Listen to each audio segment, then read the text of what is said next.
एक दिन में 3 घटनाओं ने एकाएक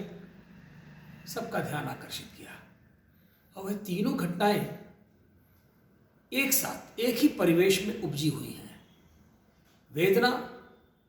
चाहे उन सब की एक हो और उन सब का ले दे करके लक्ष्य भी कहीं ना कहीं एक ही है, लेकिन वो घटनाएं राजनीतिक घटनाएं हैं जरूर, लेकिन एक मस्तिष्क पर एक ऐसा प्रभाव डालती हैं कि लोगों को विवश करती हैं कि वह देश की राजनीतिक दिशा और दशा को समझ सके। एक घटना जिसमें पूर्व मुख्यमंत्री अखिलेश यादव राज्यसभा में जो सीट रिक्त हुई थी, लोकसभा में जो सीट रिक्त हुई थी,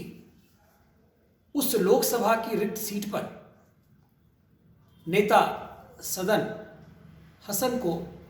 बैठा करके पूरे देश को एक दिशा देते हैं कि आज भी अल्पसंख्यक मुस्लिम समुदाय और यादव समुदाय ही उनका लक्ष्य है, उनका वोट बैंक है। वह मुस्लिम और यादव समीकरण को जिंदा रखना चाहते हैं, वरना वो मुलायम सिंह जी के अध्यक्षता से रिक्त हुई थी। चाहते तो उस सीट पर डिम्पल जी को भी पदारूढ़ कर सकते थे, अन्य किसी नेता को ही बैठा सकते थे, लेकिन उन्होंने ऐसा नहीं किया। उन्होंने समाज में और पूरे देश में एक संकेत देने का काम किया। और ऐसा ही दूसरी घटना बिहार में घटती है, जहां नीतीश जी अपना उत्तराधिकारी घोषित करते हैं लालू प्रसाद जी के पुत्र को, और वह कहते हैं कि यही मेरे उत्तराधिकारी होंगे। तीसरी घटना जो राहुल गांधी जी की राष्ट्र जोड़ो यात्रा चल रही है, देश जोड़ो यात्रा चल रही है, उसमें वो लोग जो कहीं ना कहीं भारत के टुकड़े होंगे हजार, टुकड़े टुकड़े गैंग के सदस्य रहे हैं, अपनी राजनीति चमकाने के लिए या अपने को पुनः लाइमलाइट में लाने के लिए रघुराज राजन जी हों चाहे स्वरा भास्कर जी हों, ये ऐसे नाम जो गुमनामी के अंधेरे में कहीं खो गए थे, वह पुनः उस भारत जोड़ो यात्रा में राहुल गांधी जी के साथ चलते हुए दिखाई दिए, जिससे यह संकेत तो स्पष्ट है कि इन सब का लक्ष्य एक है, वह है नरेंद्र मोदी। और इन सब का